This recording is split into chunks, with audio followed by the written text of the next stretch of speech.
월가 전문가의 81%가 미 연준이 내년 중반까지는 채권 매입을 완전히 중단할 것으로 내다봤습니다.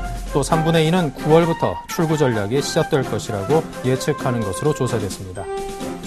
전력거래소는 어제보다 전력 수요가 70만 킬로와트 더 증가해 오늘 오전 9시 7분 비상조치로 전압 조정을 시행했다고 밝혔습니다. 전압 조정을 통해 약 77만 킬로와트의 전력을 절감할 수 있다고 덧붙였습니다. 올 상반기 세수가 3년 만에 최저치로 떨어지고 작년 동기 대비 10조 원 넘게 감소한 것으로 나타났습니다. 이는 법인세율이 낮아진 상황에서 경기 부진까지 겹쳤기 때문입니다. 내년 전국 아파트 입주 물량이 3년 만에 20만 가구대를 회복해 전세난 완화에 도움될 듯합니다. 이 중 수도권 물량은 10만 1,217가구로 올해보다 12.8% 증가한 수치입니다.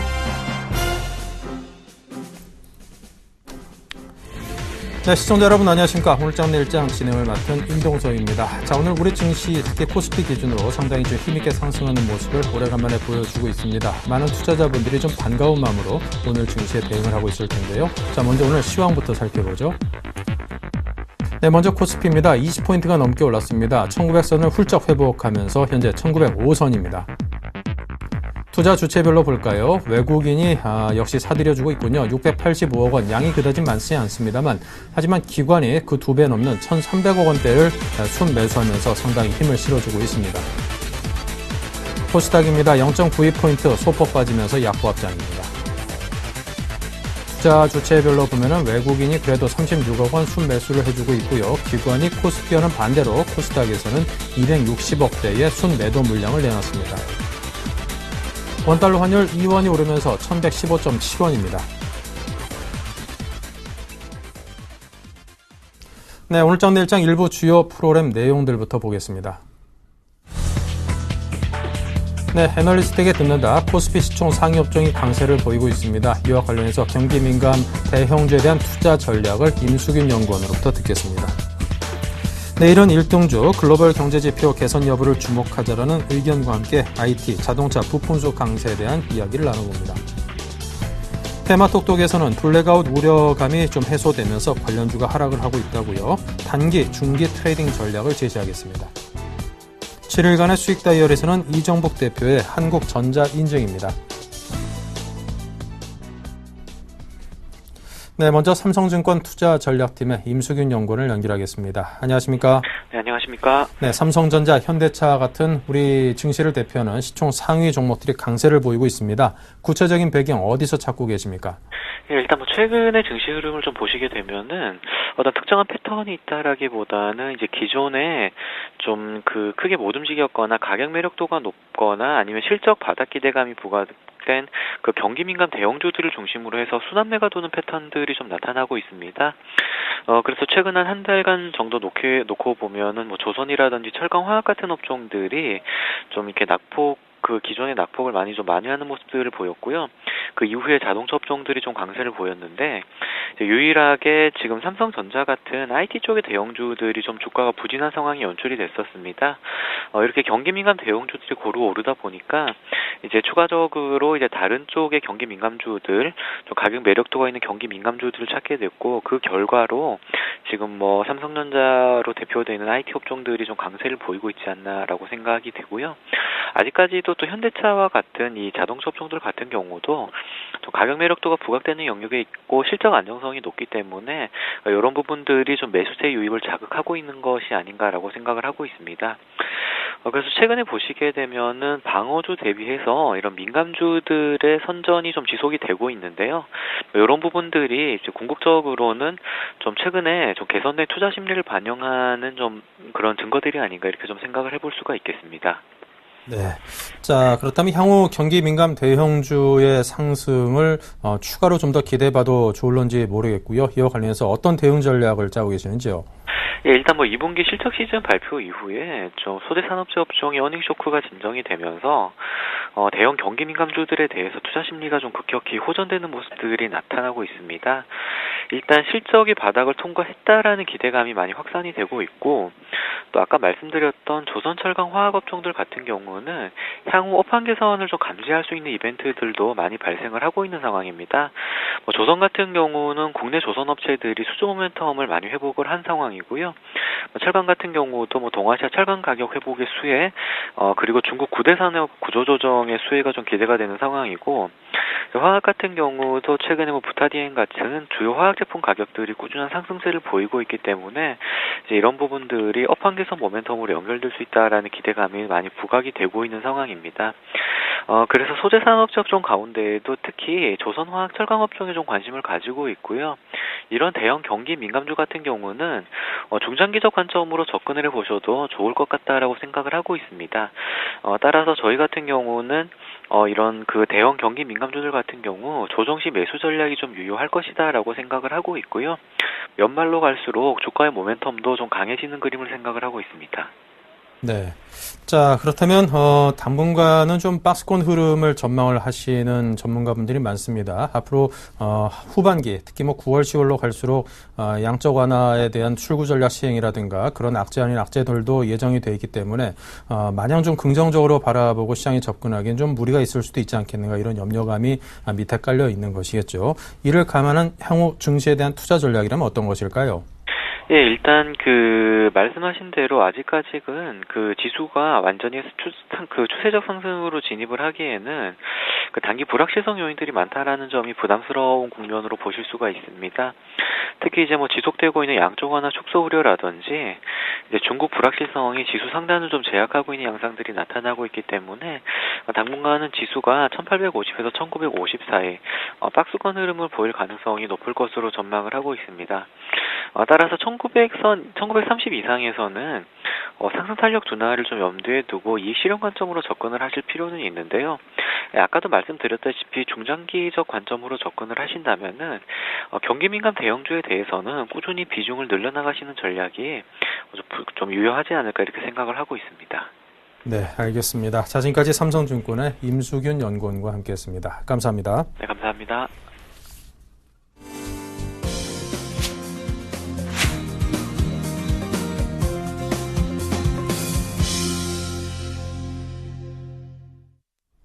네, 계속해서 내일은 1등주 시간을 이어가겠습니다. SK증권 명동 PIB센터의 김민수 차장입니다. 안녕하십니까? 네, 안녕하십니까? 네, 일단은 오늘 우리 장 코스피가 아주 힘있게 올라주는 게 기분이 좋습니다. 21포인트나 현재 올라주고 있는데요. 자, 네. 먼저 현 시장에 맞는 투자 전략 어떤 것일까요? 예, 그렇습니다. 일단 한 3일, 4일 만에 계속 1890선대 후반대를 시도하다가 오늘 드디어 1900선대를 좀 넘어서는 지수만 보면 강한 모습들인데 그 과정을 보게 되면 상당히 좀 힘겹게 올라온 게 아닐까 생각이 들고 있고요. 그런 가운데 시장의 중심이 지난 흐름들 같은 경우는 어떤 철강, 화학, 그리고 건설, 조선 이런 쪽에 선순환이 먼저 이어졌다가 오히려 오늘은 이제 IT주 중심으로 그리고 삼성전자 중심으로 변화가 나오면서 지수가 탄력을 받는다는 점이 조금 더 차이가 아니었나 생각되고 있고요. 일단 그 시장에서 좀 변화가 일어나고 있습니다. 특히 지금 이제 미국이라든가 유럽, 일본 같은 경우는 지난 한 5월 달부터 한 7월 달까지 주가 흐름들이 꾸준하게 그리고 강세를 보이면서 오히려 어떤 이제 선진국 중심의 강세 흐름들로 이어가는 어떤 그들만의 리그를 좀 보여줬었는데 오히려 지금 최근 흐름들을 보게 되면 이제 조정세가 완연하게 좀 드러나고 있고요. 그런 가운데 상대적으로 소외를 받았었던 이제 신흥국 중심의 어떤 증시가 강세로 반전하는 현상들이 지금 이끌어지고 있다고 보여지고 있고요. 그런 가운데 어떤 원자재 가격도 다시 상승세로 전환을 하고 있고 특히 최근에 비철 금속 가격 중심으로도 이제 아연이라든가 동, 은 이런 쪽 이제 금 같은 경우도 마찬가지겠지만 이 전반적인 상승세로 전환하면서 어떤 중국 증시의 강세도 같이 동반적으로 움직인다는 게 가장 눈여겨볼 만한 사항이 아닐까 생각이 되고 있고요.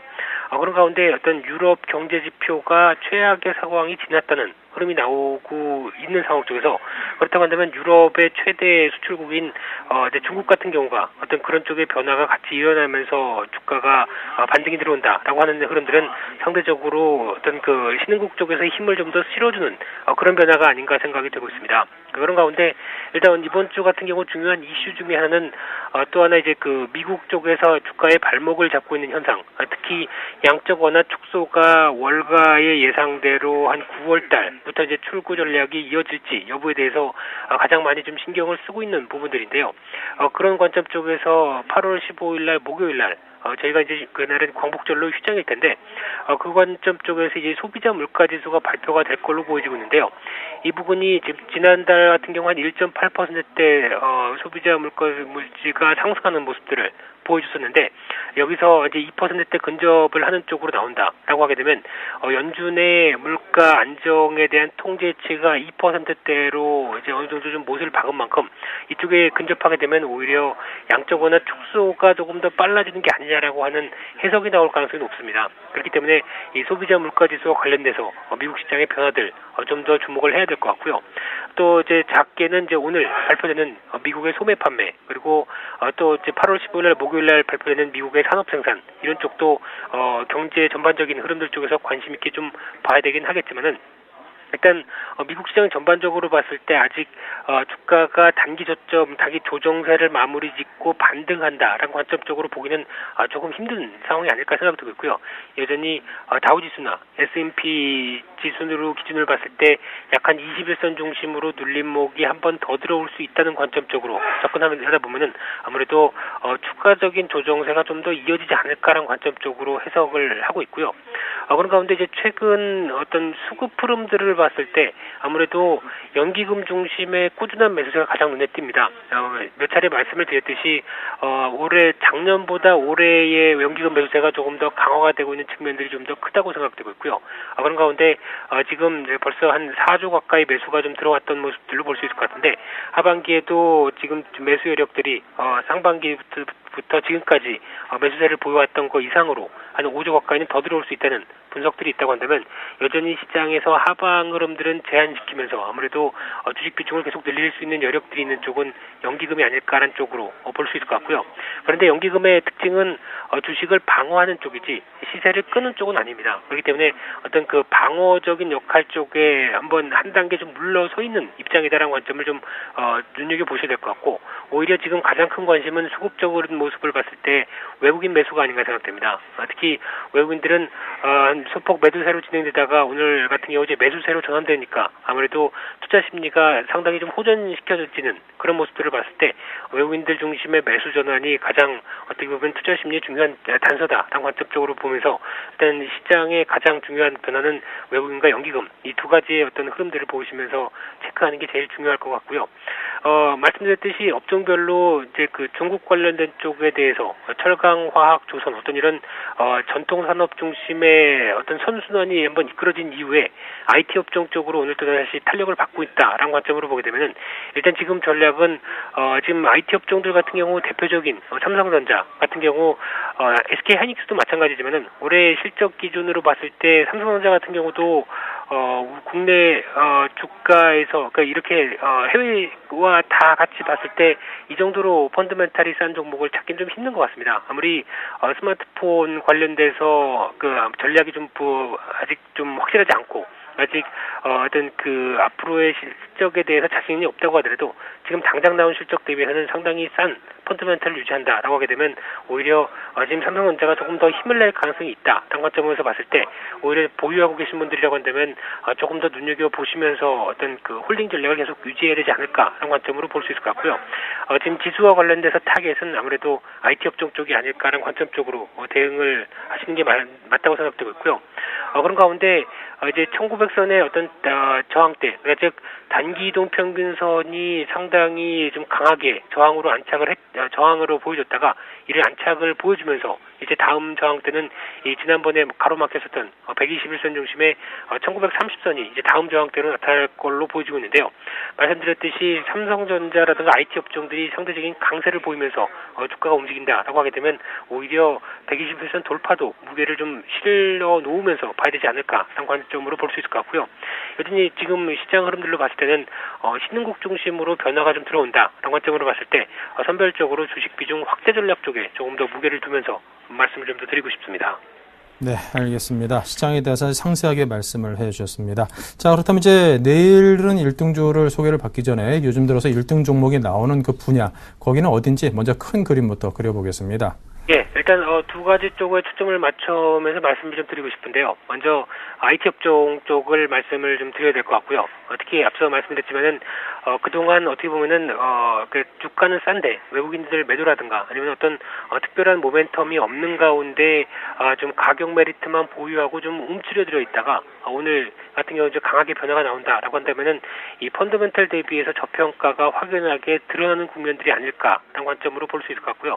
그렇다고 한다면 제일 먼저 IT 업종들 이제 눈이 가는 상황들이고 그러면서 삼성전자, SK 하이닉스 이런 쪽으로도 계속 관심 있게 좀 지켜볼 필요가 있다고 생각되고 있고 그런 관점 쪽에서 주가 탄력과 마찬가지로 어떤 시장 전반적인 지수 탄력들을 같이 비교하는 게 좀 중요하다라는 관점 쪽으로 말씀을 좀 드려보고 싶고요. 두 번째로 자동차 부품주입니다. 자동차 부품주는 지금 자동차 관련된 특히 현대차나 기아차 쪽에서 파업과 관련된 우려가 또 주가의 발목을 잡으면서 상대적으로 좀 밀려 내려왔다가 오늘 조금 이제 상승폭을 좀 다시 확보가 되는 그런 모습들로 볼 수 있을 것 같은데 일단 자동차 부품주 같은 경우는 그 영향권보다도 오히려 조금 작은 종목들 특히 중국 쪽에서 어떤 자체 기반을 마련한 회사라든가 아니면은 어떤 그 지분법 평가이익을 기반을 삼아서 실적이 상당히 좀 호전되는 어떤 그런 하반기의 구조를 갖고 있는 종목들이 상당히 좀 많다는 관점 쪽으로 보게 되면 아무래도 좀 눈여겨봐야 될 업종이라고 생각되고 있고요. 이 하반기에 실적 모멘텀이 강화되는 쪽으로 나온다라고 하게 되면 아무래도 지금 눈여겨봐야 될 종목군들이다라는 관점 쪽에서 만도라든가 현대위아 이런 쪽으로도 계속 꾸준하게 조금 단계적으로 한 단계 좀 내려와 있는 상황이기 때문에 관심이 좀 필요한 시점이다라고 말씀을 좀 드리고 싶습니다. 네, IT 업종과 자동차 부품주에 대한 주목을 당부를 하셨습니다. 자, 오늘 1등 종목 가져오신 게 에버다임이군요. 이 특장차 분야에서 워낙 뭐 전 세계적으로 인정받는 그런 우량한 중견기업인데요. 자, 에버다임에 대한 말씀 주십시오. 예. 일단 그 말씀을 잘 해주셨고요. 일단 에버다임 같은 경우 이제 건설기계, 특장차 제조 전문 업체인데 일단 그 콘크리트라든가 펌프카 그리고 소방차, 타워 크레인 이런 쪽에서 전문적인 흐름들을 좀 보여주고 있는 상황들인데 국내 건설 경기는 부진합니다. 그렇기 때문에 제한적인 모습들은 보인다고 하더라도 한 해외 쪽에서 매출이 60-70%가 발생하고 있기 때문에 그 영향은 그렇게 좀 크지 않다라는 관점 쪽으로 볼 수 있을 것 같고요. 특히 이제 타워 크레인 같은 경우 최근에 매출이 한 50억대에서 올해 300억 이상을 나올 가능성이 높은 상황들이고요. 특히 이제 소방차 같은 경우도 이 노후화 비중이 20%대가 넘다 보니까 아무래도 교체 주기가 도래한다라고 하게 되면 어떤 실적의 기반을 마련할 수 있다고 생각되고 있고 거기다가 해외 쪽에서 신흥국 중심의 플랜트라든가 토목공사가 증가하는 추세이기 때문에 그에 따른 수혜 흐름들 생각해봤을 때 아무래도 긍정적인 관점들이 좀 높다라고 볼 수 있을 것 같고요. 그런 가운데 2, 4분기 실적이 사상 최대를 좀 전망을 하고 있는 상황들이기 때문에 1, 4분기 양호한 실적에 의해서 2, 4분기도 긍정적이다라는 관점들 생각해보게 되면 올해 한 200억 정도 순이익을 예상을 하고 있는 상황이다라고 봤을 때 시가총액이 지금 현재 한 1,400억 정도 된다고 한다면은 아무래도 주가가 저평가의 모습들이 좀 확연하다라고 볼 수 있을 것 같고요. 그런 관점 쪽에서 최근에 기관 매수세 꾸준히 유입되는 모습들 같이 이어봤을 때는 오히려 지금이 단기 눌림목이 아닐까라는 관점 쪽으로 볼 수 있을 것 같고요. 약한 목표가 9,000원대 그리고 손절가는 7,500원대로 말씀을 좀 드리고 싶습니다. 네, 에버다임에 대해서 설명을 드렸습니다. 여러분께 건설 현장 같은데 특히 빌딩 짓는데 올라가면 소방차층 팔 이렇게 길게 해가지고 막 10몇 층까지 이렇게 올라가 있는 걸 보실 수도 있었을 텐데 거기 바닥에다 콘크리트가 타설한다 그러죠. 콘크리트 아래서부터 그냥 쏴 올려가지고 사람이 뭐 특별히 기계나 장비 별도로 설치할 필요 없이 차에서 바로 쏘게끔 하는 그런 차를 주로 제작하는 회사가 에버다임입니다. 아주 전 세계적으로 호평을 받고 있는 그런 품질력에서 그런 회사이니까요. 잘 살펴보시기 바랍니다. 자, 지금까지 김민수 차장님의 도움 말씀이었습니다. 감사합니다. 네, 감사합니다.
네, 자 계속해서 테마톡톡 코너를 이어가겠습니다. 자, 이 블랙아웃 항상 이게 무더운 여름만 되면 이제 전력 사용 소비량이 늘어나면서 블랙아웃에 대한 공포감이 언젠가부터 항상 상존하는 그런 사이클이 정착된 듯합니다. 자, 그런데 그러에 대한 우려감이 좀 감소되면서 관련주가 하락세로 다시금 돌아섰다고 하는데요. 샘플러스의 정대희 멘토를 연결하겠습니다. 안녕하십니까? 예, 주식 승천 열심히 멘토 정대입니다. 네. 자, 이 블랙아웃 관련주, 한동안 잘 나가는 듯하더니 또 하락세로 돌아섰다고 하는데, 하락 배경이 뭡니까? 예, 하락 배경은요, 이제 최근 장마가 하락 배경부터 좀 말씀을 드리면, 최근에 전력난 관련해서 전력 수요가 급증한 데다가 당진 화력발전소 3호기가 가동 중단이 되면서 전력 수급에 비상이 걸렸었습니다. 그래서 주가가 급등이 나왔었고요. 이에 따라서 에너지 전력 관련 종목들이 일제히 상승이 나왔었는데요. 에너지 수요, 전력 수요 우려감과는 달리 실질적으로 국민과 그리고 산업계에서 절전 노력에 따라서 예비 전력이 다소 여유가 생겼고요. 그리고 광복절을 기점으로 해갖고 점점점 이제 폭염의 더위가 조금은 누그러든다라는 뉴스 때문에 아무래도 전력 수급에 대한, 즉 비상사태에 대한 우려감들이 조금은 감소하면서 아무래도 주가가 일제히 하락하지 않았나라고 좀 말씀을 드리겠습니다. 네.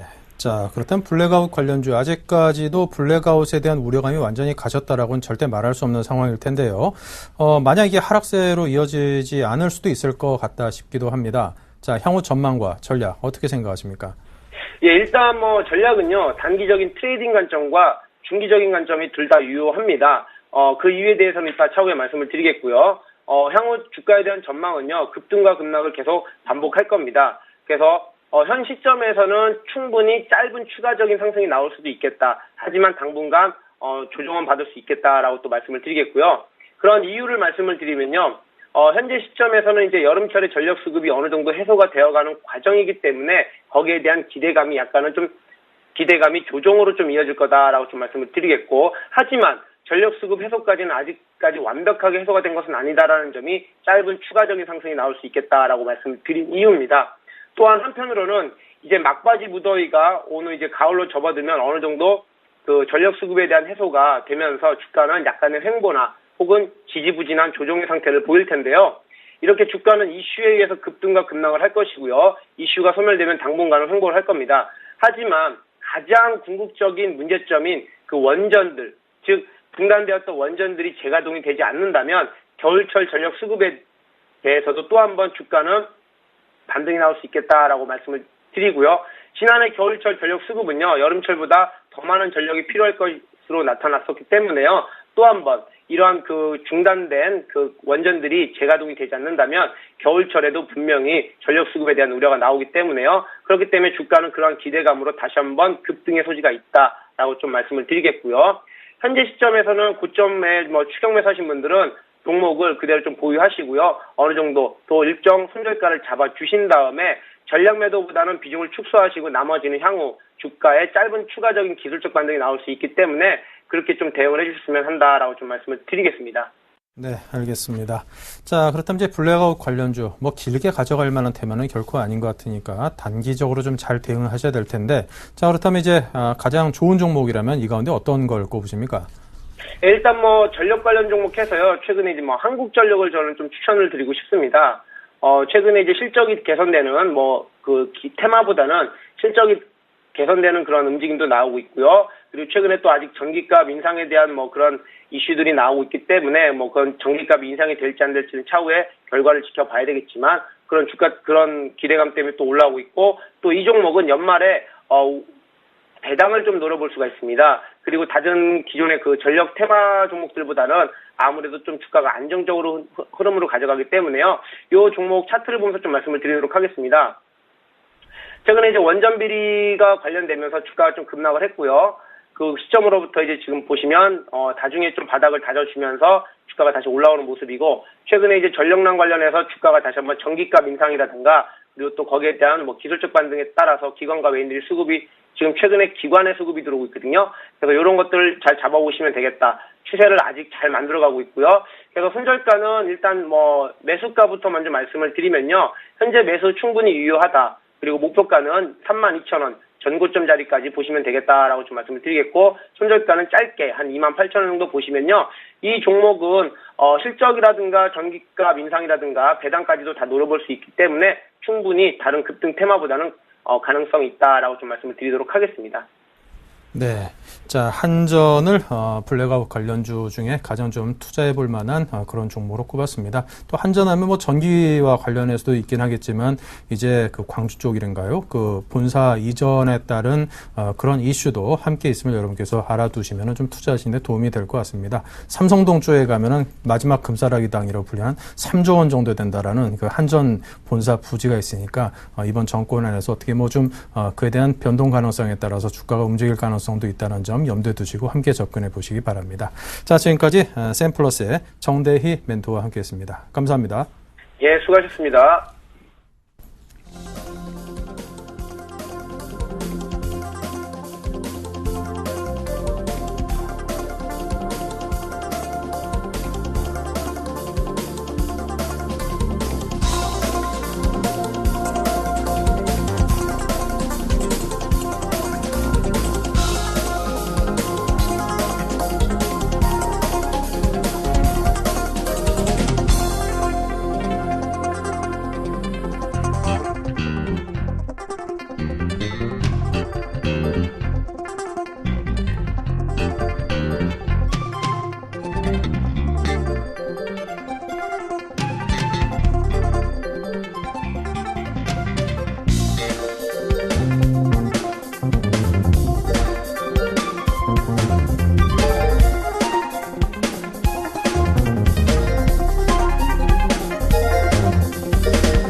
네, 계속해서 앞으로 일주일 동안 또 좋은 수익을 올려볼 수 있는 종목은 어떤 것인지 알아보는 코너입니다. 7일간의 수익 다이어리, 지난 수익률 체크부터 하겠습니다. 네, 지난 한 주간에 시장이 좀 어려웠나요? 루메스가 0.8% 소폭 올라 있고요. 네오이즈 게임즈는 소폭 빠졌습니다. 이지바이오가 마이너스 4.3으로 손절가를 터치한 상태이고요. GD가 1.7, 그리고 LMS가 마이너스 2.7% 손실입니다. 네, 자, 이렇게 해서 이기텍 과장의 GD가 1.7% 수익이 뭐 아주 높진 않습니다만 그래도 위너입니다.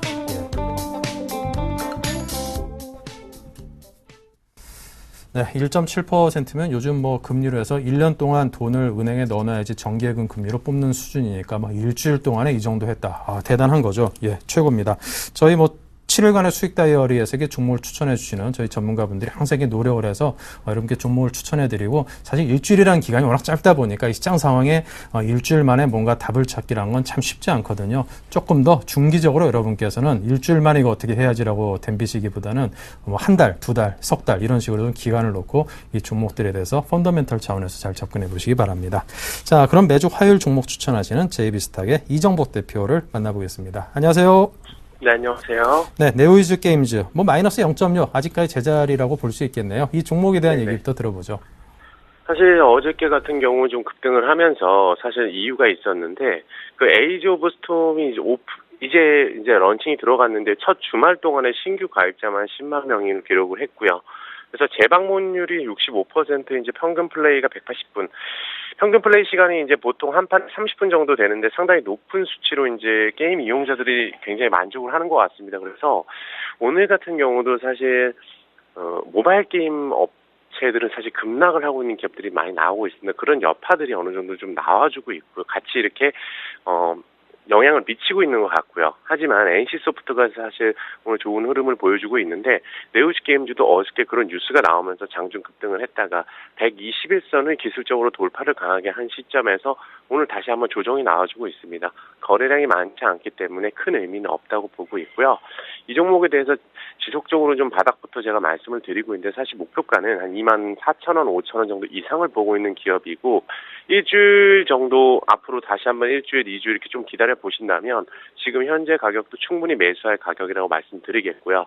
또한 이 종목에 대한 실적으로 본다면 사실 동종 업체 중에서 가장 저평가가 되어 있는 게임 업체 중에 하나입니다. 그래서 모바일 게임주들은 사실 그동안 시장을 많이 이끌어 왔었고요. 이런 온라인 게임 업체들이 사실 많이 빠졌지만 이제는 좀 반등을 하고 있는 시점이니까 다시 한번 신규 매수에 가담하는 것도 좋은 판단이라 생각됩니다.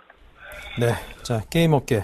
한동안 주식 투자 차원에서는 좀 바닥권에 계속 머물러 있었는데, 이제는 이제 어느 정도 실적 같은 것 등등 바탕으로 해서 좀 올라갈 수 있을 만한 여지가 커 보이는 타이밍인 것 같습니다. 네오지게임즈 한번 좀 믿고 기다려 보겠습니다.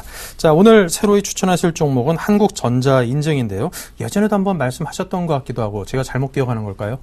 네, 한국전자인증 이전에 한번 소개를 들은 적이 있습니다. 근데 사실 지금 횡보를 하고 있습니다. 사실 저점에서 좀 올라가고는 있지만 얼마 전까지 다시 한번 2,900원을 돌파를 하더니 지금 다시 한번 제자리로 내려온 상황인데요.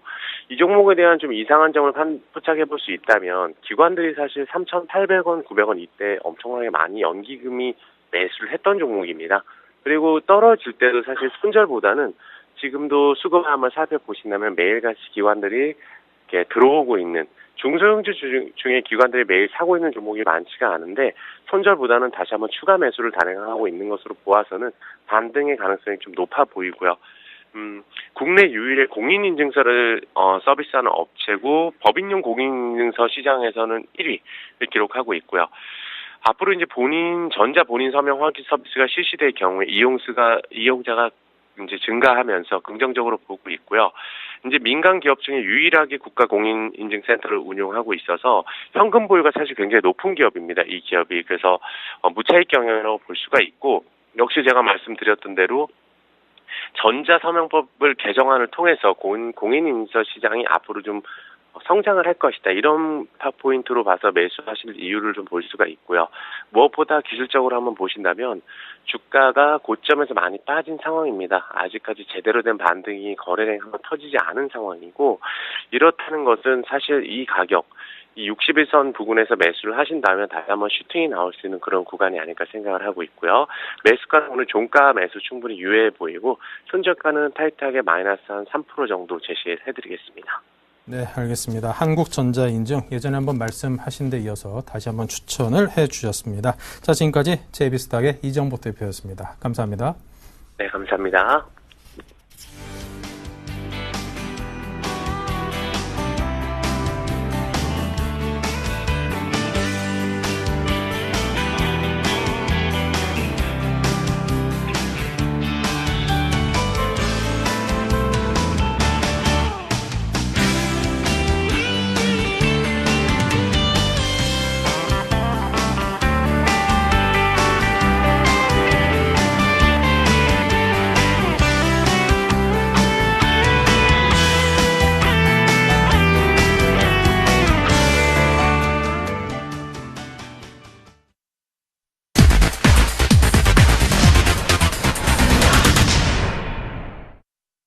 네, 계속해서 시장의 추세를 잘 쫓아서 성공적인 매매를 할 수 있도록 도와드리는 추세 매매의 달인 이 로저스타클럽의 이경일 팀장을 모셨습니다. 어서 오십시오.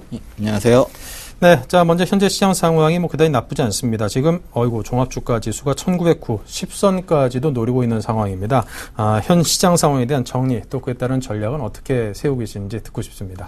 예, 우선 코스피 오늘 좋은 모습을 보여주고 있습니다. 아주 좋은 모습을 보여주고 있는데 오늘 그다지 좋은 모습을 보여주는 데 비해서 거래량이 그렇게 많지가 않습니다. 우선은 거래량이 많지 않고요.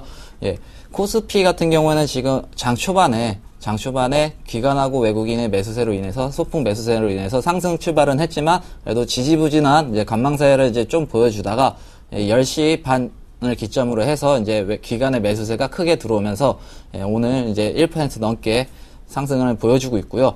하지만 코스피가 거래량이 지금 그렇게 많지가 않기 때문에 오늘 상승하는 거에 대해서는 이게 좀 상승 추세로 돌아섰다라고 말을 하기에는 아직까지는 불안한 요소가 많이 포함이 되어 있습니다. 그 중에서 가장 큰 불안한 요소가 하나인 양적 완화 축소죠. 9월 달에 이제 양적 완화 축소가 다가왔다, 뭐 그런 뉴스가 이제 많이 흘러나오면서 이제 코스피 그동안의 상승을 이제 억누르면서 이제 관망세를 계속 지속해왔던 그런 이유고요. 그리고 코스닥을 한번 보시게 되면, 코스닥 같은 경우에는 오늘 장중에 이제 550포인트까지 이제 하락을 보였지만 지금은 이제 550포인트를 회복을 하면서 장 막판에 이제 또 다시 이제 상승세를 보여주고 있습니다. 그래서 코스닥 같은 경우에는 상승세를 보여주고 있어서 아직까지는 상승 추세의 박스권 추세를 깨지 않고 있다. 그래서 아직까지도 이제 좀 더 코스닥 같은 경우에는 이제 상승폭을 이제 좀 더 보여주고 있다. 그리고 코스닥하고 코스피 8월 들어와서 8월 동안 보시게 되면 종합지수 주가가 이제 반대되는 경우가 많습니다. 코스피가 상승할 경우 이제 코스닥이 하락을 하고, 코스닥이 하락할 땐 이제 코스닥이 상승할 때 코스피가 많이 하락하는 모습을 많이 보여줬는데요. 반대 현상을 많이 보여줬는데요.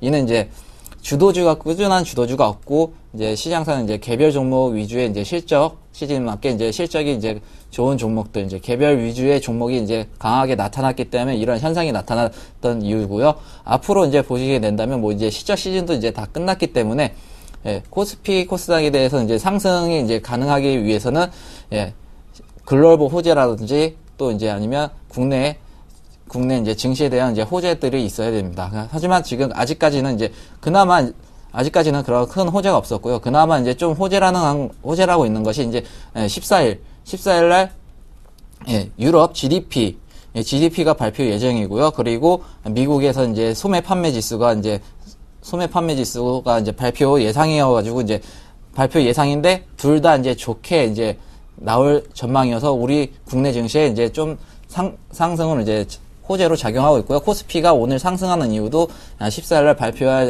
발표 이제 유럽 GDP 중에서 이제 경기 민감주들이 이제 반등하고 이제 삼성전자가 이제 반등하면서 이제 지수가 상승했던 이유는 이제 GDP가 이제 좋게 나올 거라는 그런 기대감으로 인해서 오늘 상승하는 거지 충분하게 이제 상승 호재가 될 만한 거리가 그렇게 강한 거리는 없다. 그래서 단기적인 상승 반등으로 인해서 추격 매수를 하셔서 이제 추격 매수는 하지 마시자라고 제가 말씀을 해드리겠습니다. 네. 추격 매수는 좀 가급적이면 삼가하자.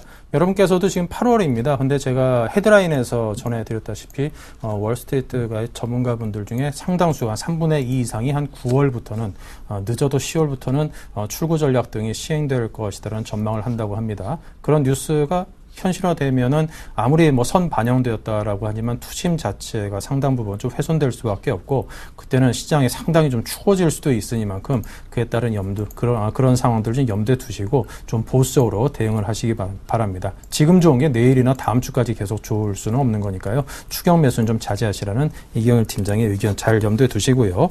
자, 추세 매매하기 위해서 어떤 것들을 지금 시장에서는 관찰해야 됩니까?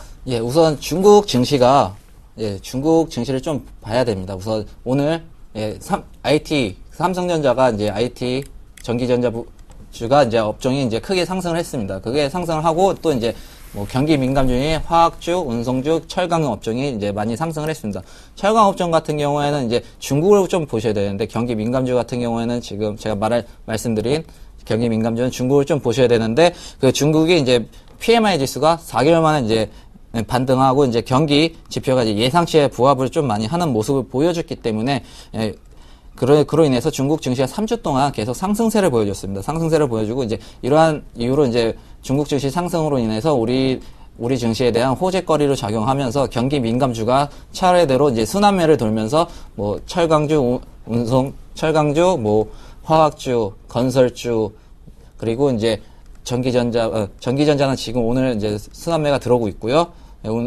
자동차주 이렇게 이제 순환매가 돌면서 주도주가 없는 증시에서 이제 한 번씩 이제 지수를 이제 방어하는 그런 역할을 했던 만큼 중국을 이제 앞으로 중국 증시를 빼놓고 보시기에는 좀 많이 힘드십니다. 그래서 중국이 이제 앞으로 이제 산업 생산 증가가 이제 예상치를 좀 더 상회를 했기 때문에 중국 증시에 대한 이제 산업 쪽 이제 지하철 10개 구간을 이제 또 10개 구간을 또 이제 다시 건설한다는 그러한 뉴스가 나왔기 때문에 그러한 지하철 건설에 대한 그러한 수혜주도 한 번씩 찾아보시기 바라겠고요. 그리고 또 이제 경기 민감주, 제가 말씀드렸죠. 경기 민감주가 계속 순환매를 하고 있다고. 지금 오늘 이제 그동안 IT가 이제 지지부진했기 때문에 거기에 대한 이제 순환매가 이제 들어와서 이제 반등을 보여주는 거지.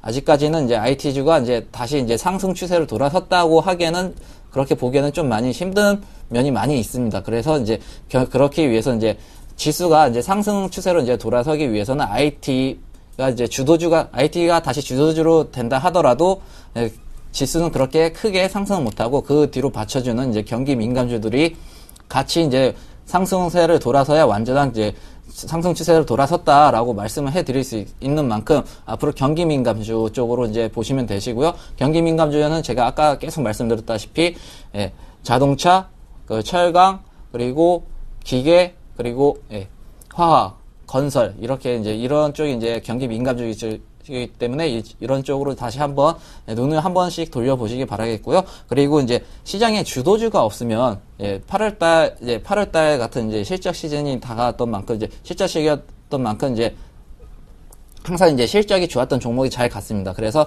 주도주가 없다면 가치주나 아니면 성장주에 투자를 하자. 항상 이제 실적 같은 경우에는 이제 실적이 2분기 좋고 2분기 실적이 좋게 나왔고 또 3분기 실적이 또 좋게 나오는 그러한 종목들 같은 경우에는 주가가 배신은 하진 않습니다. 항상 이제 주가는 실적에 대해서 이제 주가는 뭐 미래를 먹고 살고 있지만 하지만 그래도 실적은 항상 실적이 좋아야 이제 주가가 든든하게 우상향하는 이제 그러한 추세를 보일 수 있는 거기 때문에 실적이 뒷받침되는 가치주, 성장주, 주도주가 없다면 이제 그러한 종목군들을 이제 투자를 하시기 바라겠습니다. 네, 알겠습니다. 자, 그렇다면 수익 올릴 수 있을 만한 종목군 또 선정을 해 주셨을 텐데요. 어떤 종목들로 풀을 만드셨습니까? 예, 제가 오늘 우선 첫 번째로 종목군은 아까 제가 말씀드렸던 경기 민감주, 중국 수혜주, 이제 성장주 아니면 가치주에 이제 투자를 하자고 말씀을 드렸습니다. 이렇게 해서 제가 3개를 오늘 이제 아까 말씀드렸던 것 토대로 제가 말씀해 드리겠습니다. 우선, 중국 수혜주, 중국이 이제 상승하면 그 수혜주가 두산 인프라코입니다. 한동안 두산 인프라코가 주가가 많이 하락하고 최근에 반등을 보여주게 했습니다. 반등을 보여주면서 다시 이제 상승세로 돌아서고 있는데요. 두산 인프라코 같은 경우에는 중국에 이제 건설 기계를 많이 판매를 하고 있습니다. 판매를 하고 있고요. 원래는 이제 중국에 이제 2011년도까지만 해도 중국에서 이제 건설 기계 판매량이 1위였지만 지금 3위로 내려앉았습니다. 그만큼 그래서 주가가 많이 내려앉았고요. 하지만 지금 산업 생산이 이제 돌아서면서 이제 철도 10개 구간을 이제 건설하는 부분에 대 있어서 이제 두산 인프라코가 가장 수혜를 볼 전망이고요. 그리고